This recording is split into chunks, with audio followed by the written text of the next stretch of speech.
wait a minute. I love to believe that I'm a zombie hero that can hack his way through an onslaught, but the truth of the matter is I'd rather think my way out of a problem than actually fight my way out. I mean, after all, I'm a maker. So I want to introduce you to a project that I made a few years ago. It's right here. This is my zombie hand scanner, and it was designed specifically to make sure that if you were in a zombie holocaust, you'd make sure that you aren't around anyone who's infected or let them come into your control area. Let me show you what it's all about. So the zombie hand scanner is actually designed to be mounted on a wall or a place for entry. You can imagine in a Holocaust with zombies, you might have a barricade. And you can see here, it's actually running its loop with all the instructions how to use it. Artboy Sanctuary, in this case, is actually Artboy Studio, where this piece was on display as part of an art gallery. And what you actually do is you come up and you place your hand on the scanner to start a reading. And you can see here, that's exactly what's going on. The little light shows the scanning process going on. And in this case, this person has no infection. So the according message comes out and the system starts up all over again. What's really cool about this is that it actually uses the resistance in your hand to trigger the whole process off. And the scanner actually has an Arduino with a randomizing program in it that allows every interaction to be unique. As you can see here, we're going to start the second cycle. I'm going to fast forward through the actual scanning sequence. And you can see here that the person is infected, but not a zombie yet. And that's what's really unique about the zombie scanner, that each time it comes up with a different result.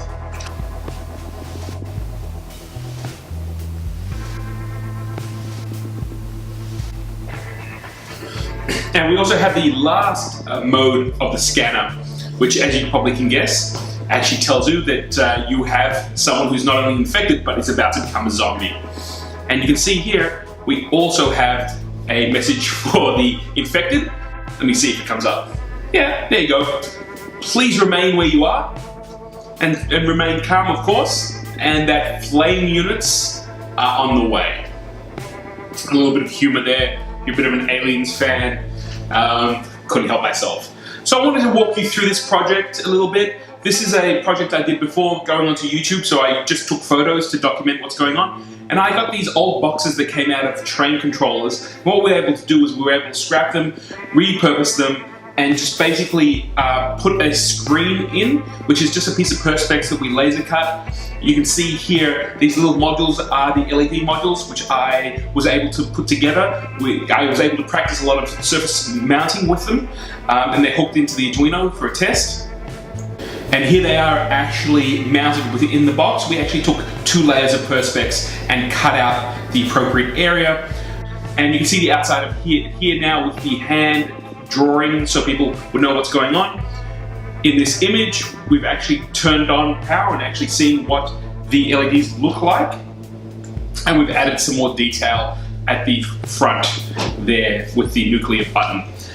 Over here, we were actually trying to put some sound into the unit, but then it occurred to me that if there was sound, probably not such a good idea.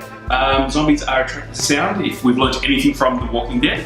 So we axed that, but we were trying to get some sounds.